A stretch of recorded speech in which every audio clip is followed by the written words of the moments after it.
Sige. Papaalam muna ako, Nay, pwede ba ako sumama sa gala namin magtutropa? Ayan, gala na naman! Hindi pwede! Ano ka? Anak sa mayaman? Nay, sige na. Kasama ko naman yung anak ng kumari mo. Kahit kasama mo pa yung anak ng presidente, wala akong pake! Si nanay naman, napaka-KJ. Mabastos to, Nag-walk out pa.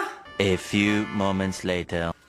Wow, nagugas ng plato. Parang may gusto, Hoy! Kahit magugas ka pa ng plato dyan, hindi kita papayagan, no? Parang wala naririnig to, Nag-aaral ng maayos? Hindi pa rin kita papayagan, no? Hoy, ba't di mo pinapansin, Sige, pag ikaw di nakapagsalita. Ano kaya problema nun ni Scarlett? Ba't di ako pinapansin? Siguro nagtampo yun sa akin kasi di ko siya pinayagan. Anak, please pansinin mo na ako. Pwede ka nang gumala. Sige, pinapayagan na kita.